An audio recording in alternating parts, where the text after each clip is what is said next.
Hi friends, எல்லாருக்கும் வணக்கம். இந்த வீடியோ பதிவில் என்ன பார்க்க போகிறோம் அப்படின்னா, டிஎன்பிஎஸ்சி குரூப் 4 எக்ஸாம் 2025 பொது தமிழிலிருந்து முக்கியமான 50 வினாக்கள் இந்த வீடியோ பதிவில் பார்க்க போகிறோம். ஸோ அதனால் எந்த இடத்தையும் தள்ளி அதாவது ஸ்கிப் பண்ணி பார்க்காம வீடியோவை தொடர்ச்சியாக பாருங்கள். கண்டிப்பாக உங்களுக்கு பயனுள்ளதாக இருக்கும். ஓகே ஃப்ரெண்ட்ஸ், வாங்க நம்ம வீடியோக்குள்ளே போகலாம். கொஷின் 1. இந்திய நாடு மொழிகளின் காட்சி சாலையாக திகழ்கிறது என்றவர். இந்த கொஷினுக்கான ஆன்சரை நான் எப்பவுமே மறக்க மாட்டேன். நான் எப்படி ஞாபகம் வச்சுக்கிறேன் அப்படின்னா, நான் கல்லூரி படிக்கும்பொழுது என்னுடைய கூட படித்த நண்பன் பேர் அகத்தியன். ரொம்ப வருஷங்க அப்புறம் அவனை ஒரு காட்சியாக பார்க்குறேன். எங்கன்னு பார்க்குறேன்னா, சாலையில் அவனை பார்த்தேன். இந்திய நாடு மொழிகளின் காட்சி சாலையாக திகழ்கிறது என்றவர் அகத்திய லிங்கம். திராவிட மொழிகளின் ஒப்பிலக்கணம் என்னும் நூலின் ஆசிரியர். திராவிட மொழிகளின் ஒப்பிலக்கணம். Answer Caldwell. திராவிட மொழிகளின் ஒப்பிலக்கணம் என்னும் நூலின் ஆசிரியர் கால்டுவெல். கொஷின் 3. திராவிடம் என்ற சொல்லை முதலில் குறிப்பிட்டவர் யார்? திராவிடம் என்ற சொல்லை முதலில் குறிப்பிட்டவர் யார்? ஆன்சர் குமரிலபட்டர். திராவிடம் என்ற சொல்லை முதலில் குறிப்பிட்டவர் குமரிலபட்டர். திராவிட மொழிகள் மொத்தம் எத்தனை? திராவிட மொழிகள் மொத்தம் 28. ஆப்ஷன் இ சரியான விடை. தமிழ் மொழியின் பழமையான இலக்கண நூல் எது? தமிழ் மொழியின் பழமையான இலக்கண நூல். ஆன்சர் தொல்காப்பியம். தமிழ் மொழியின் பழமையான இலக்கண நூல் தொல்காப்பியம். லீலா திலகம் எம்மொழியின் பழமையான இலக்கண நூல். தமிழ்ல பார்த்தீங்கன்னா பழமையான இலக்கண நூல் தொல்காப்பியம். அப்ப மலையாளத்துல லீலா திலகம் என்பது பழமையான இலக்கண நூல். கொஷின் 7. யாமறிந்த மொழிகளிலே தமிழ் மொழி போல் இனிதாவது எங்கும் காணோம் என்று பாடியவர்.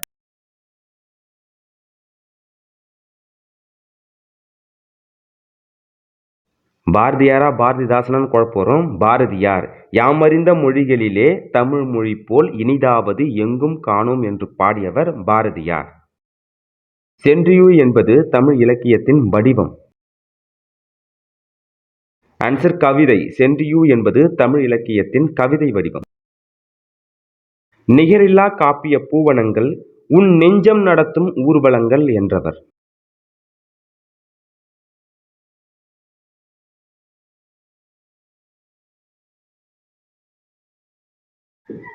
ஆன்சர் ஈரோடு தமிழன்பன். ஞாபகம் வச்சுங்க, ஊர்வலம் எங்க நடக்கும்? ரோட்ல நடக்கும். அப்ப ஈரோடு தமிழன்பன். நிகரில்லா காப்பிய பூவனங்கள் உன் நெஞ்சம் நடத்தும் ஊர்வலங்கள் என்றவர் ஈரோடு தமிழன்பன். 2004ஆம் ஆண்டு சாகித்ய அகாடமி விருது பெற்ற தமிழன்பன் நூல். ஆன்சர் வணக்கம் வள்ளுவ. 2004ஆம் ஆண்டு சாகித்ய அகாடமி விருது பெற்ற தமிழன்பன் நூல் வணக்கம் வள்ளுவ. இனிமையும் நீர்மையும் தமிழெனல் ஆகும் என்று கூறும் நூல். இனிமையும் நீர்மையும் தமிழெனல் ஆகும் என்று கூறும் நூல்.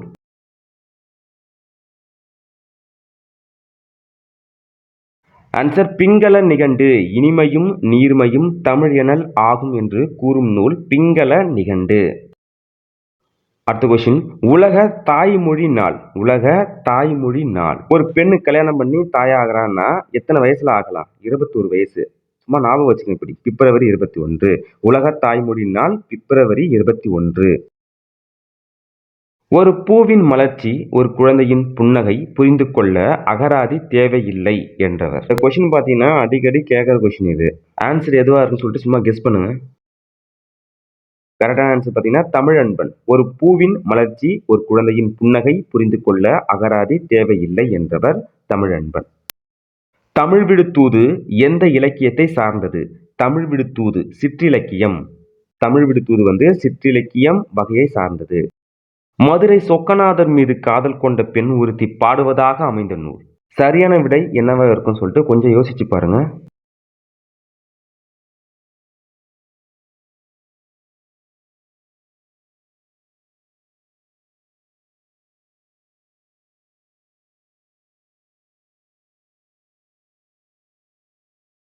தமிழ் விடுதூது. மதுரை சொக்கநாதர் மீது காதல் கொண்ட பெண் ஒருத்தி பாடுவதாக அமைந்த நூல் தமிழ் விடுதூது.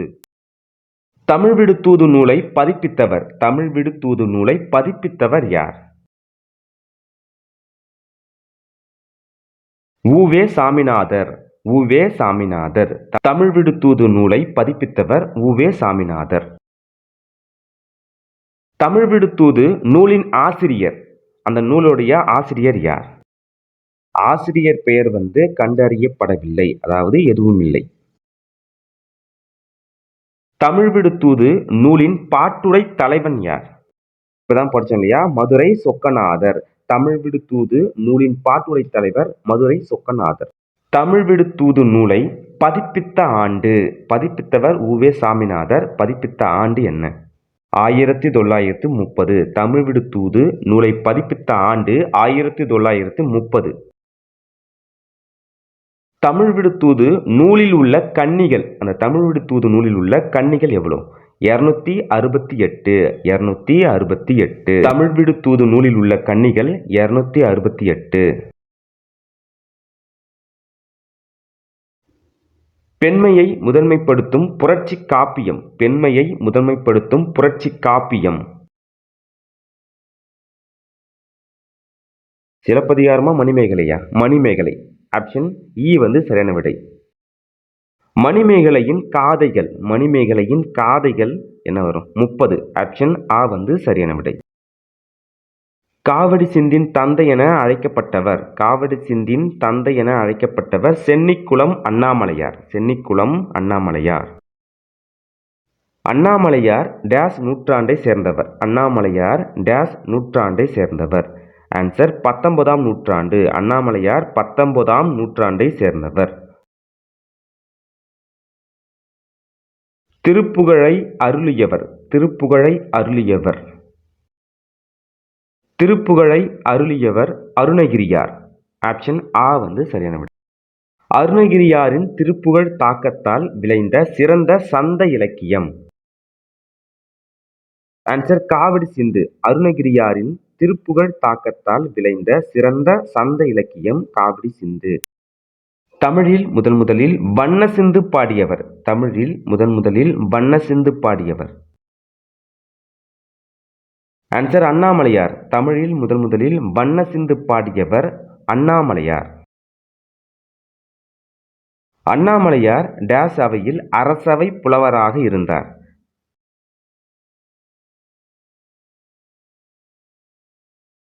ஆன்சர் இருதயால மருதப்ப தேவருடைய. அண்ணாமலையார் இருதயால மருதப்ப தேவருடைய அவையில் அரசவை புலவராக இருந்தார்.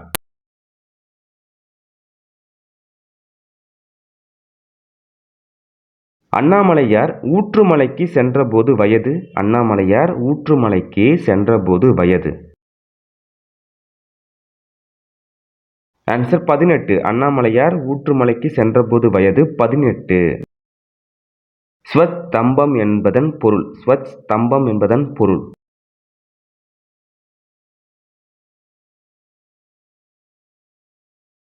ஆன்சர் கொடிமரம். ஸ்வத்தம்பம் என்பதன் பொருள் கொடிமரம். நான் வந்தேன் இதில் வரும் பயனிலை. நான் வந்தேன் இதில் வரும் பயனிலை.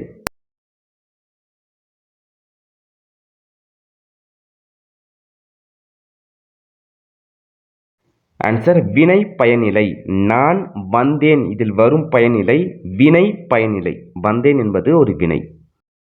சொன்னவள் கலா இதில் வரும் பயனிலை. சொன்னவள் கலா இதில் வரும் பயனிலை. கலா என்பது ஒரு பெயர். அப்ப பெயர் பயனிலை. சொன்னவள் கலா என்பது பெயர் பயனிலை. அவன் திருந்தினான் எவ்வகை தொடர். அவன் திருந்தினான் என்பது எவ்வகை தொடர்? தன்வினை தொடர். அவன் திருந்தினான் என்பது தன்வினை தொடர்.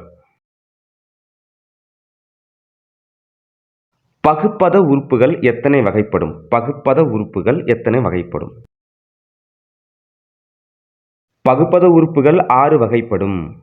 அவை பகுதி, விகுதி, இடைநிலை, சந்தி, சாரியை, விகாரம். பகுப்பத உறுப்புகள் 6 வகைப்படும். நீர்நிலைகளோடு தொடர்பில்லாதது எது? நீர்நிலைகளோடு தொடர்பில்லாதது. நீர்நிலைகளோடு தொடர்பில்லாதது எது? புலரி. ஆப்ஷன் இ சரியான விடை. புலரி அப்படின்னா என்ன? புலரி என்பது வைகறை பொழுது. கல்லணையின் கட்டுமான உத்தியை கொண்டு கட்டப்பட்ட அணை. கல்லணையின் கட்டுமான உத்தியை கொண்டு கட்டப்பட்ட அணை. ஆன்சர் தௌலீஸ்வரம்.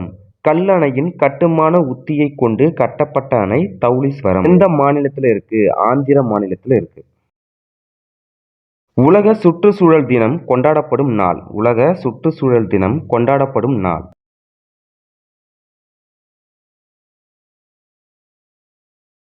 Answer June 5. உலக சுற்றுச்சூழல் தினம் கொண்டாடப்படும் நாள் ஜூன் 5.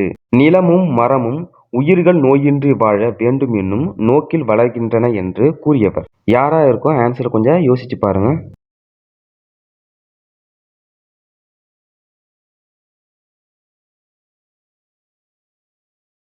ஆன்சர் மாங்குடி மருதனார். நிலமும் மரமும் உயிர்கள் நோயின்றி வாழ வேண்டும் என்னும் நோக்கில் வளர்கின்றன என்று கூறியவர் மாங்குடி மருதனார்.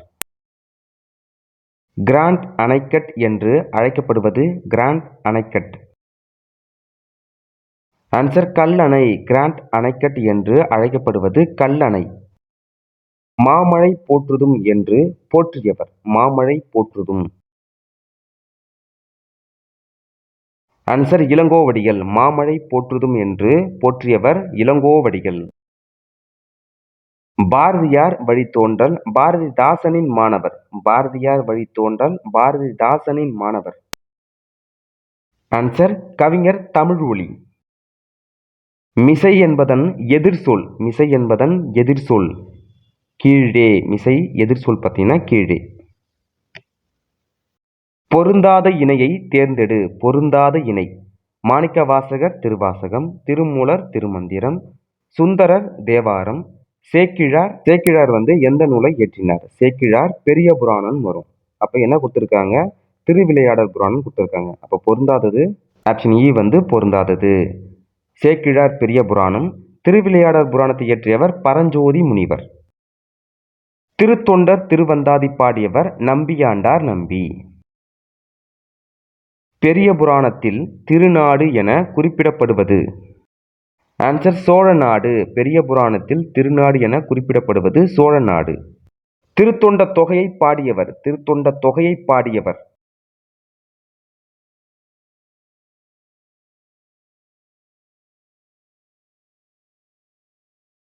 ஆன்சர் சுந்தரர். திருத்தொண்ட தொகையை பாடியவர் சுந்தரர். சேக்கிழார் வாழ்ந்த காலம். சேக்கிழார் வாழ்ந்த காலம். ஆன்சர் 12ஆம் நூற்றாண்டு. கிபி 12ஆம் நூற்றாண்டு. சேக்கிழார் வாழ்ந்த காலம் கிபி 12ஆம் நூற்றாண்டு. பண்டைய தமிழர்களின் வரலாறு அடங்கிய பண்பாட்டு கருவூலம். ஆன்சர் புறநானூறு. பண்டைய தமிழர்களின் வரலாறு அடங்கிய பண்பாட்டு கருவூலம் புறநானூறு. திமிலுடன் கூடிய காளை ஒன்றை ஒருவர் அடக்க முயல்வது போன்ற ஓவியம் டேஸில் உள்ளது?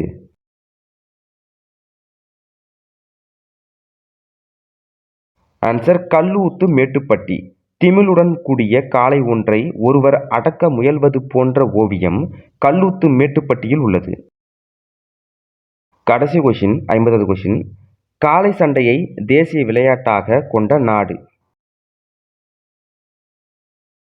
Answer Spain. காளை சண்டையை தேசிய விளையாட்டாக கொண்ட நாடு ஸ்பெயின். இந்த 50 கொஷினுமே கண்டிப்பாக உங்களுக்கு பயனுள்ளதாக இருக்கும்னு நினைக்கிறேன். இதில் உங்களுக்கு எதனா சந்தேகம் இருந்துச்சுன்னா இந்த வீடியோ கமெண்ட் பாக்ஸில் கமெண்ட் பண்ணுங்கள். ஓகே ஃப்ரெண்ட்ஸ், அடுத்த வீடியோ பதிவில் சந்திப்போம். நன்றி, வணக்கம்.